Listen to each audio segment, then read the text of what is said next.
We got a mystery. We're gonna bring attention to it. Let's put up his picture of this young man, Jalani Lovett. Let me explain to you the story of Jalani Lovett. He was found dead in his cell. He was in solitary confinement, and they're saying, well, he died of drugs. Now remember, he's in solitary confinement. The family is demanding answers because things are not adding up. This was in an LA jail, all right? Okay, Lovett was in solitary confinement at the time of his death. The day after his death, the detective from the Sheriff's Homicide Bureau informed Trae Lovett about her son's death. He said he was found dead in his cell at 10 p.m. on September 23rd. He told her that there was drug paraphernalia found in her son's cell and that the department was still investigating his death. Almost a month after the death, the family received photographs of Lovett from the coroner's office. The pictures, the mother states, were taken shortly after he died and showed bruises and possible injuries on his body. Remember, he was in solitary confinement, okay? Trae Lovett, that's the mother, believes that her son was killed by a subset within the sheriff's department that runs the jail called the 3,000 Boys Gang. We have covered some of these gangs right here on Indisputable. So named after the block of the jail that they work in.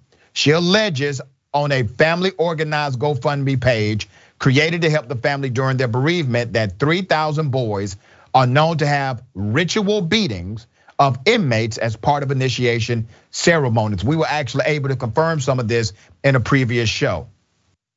She claims that there are at least 19 young black and brown who have been beaten to death by this same crew. Lovett's sister, Vanessa Carter, let me go to Vanessa, was one of the last people to speak to him before he died. She told The Guardian that she talked with him a few hours before he died and could overhear him arguing with one of the guards. The family believes that this adds motive to why the guards would beat him up and possibly kill him. The mother's lawyer, Christian Contreras, says that the sheriff's office operated from a place of negligence causing wrongful death. He also says that law enforcement is showing deliberate indifference and is in violation of the 14th Amendment, perpetuating the inhumane killing of an individual. The attorney filed in November a request for records, that's your open records request, hoping to get footage, reports, and the names of deputies involved.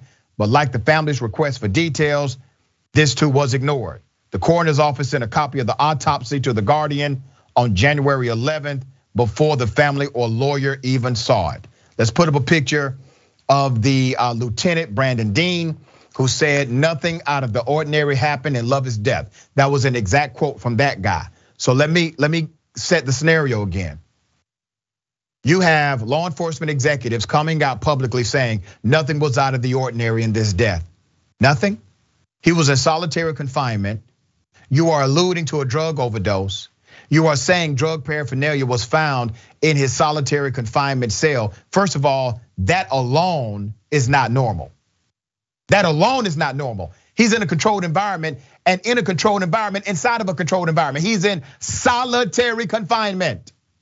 This is a real mystery. What happened to this young man? Because they're not providing any conclusive evidence that something normal took place here. Trae? So I don't even know what to say, but this is just like, this is crazy, and more people should be talking about this. You got literal gangs holding like beat-ins, initiation ceremonies on inmates in prisons in this country. That's like, truly horrific and needs to be talked about more. I first started reading this story, the initial details, and at first I was like, how did he possibly OD?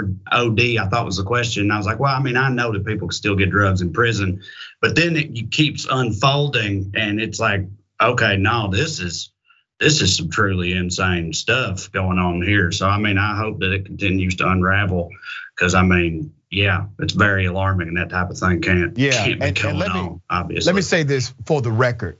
If you're in solitary confinement inside of a jail, you have virtually zero interaction with other incarcerated people. So if he actually did have drugs, he got the drugs from a CO.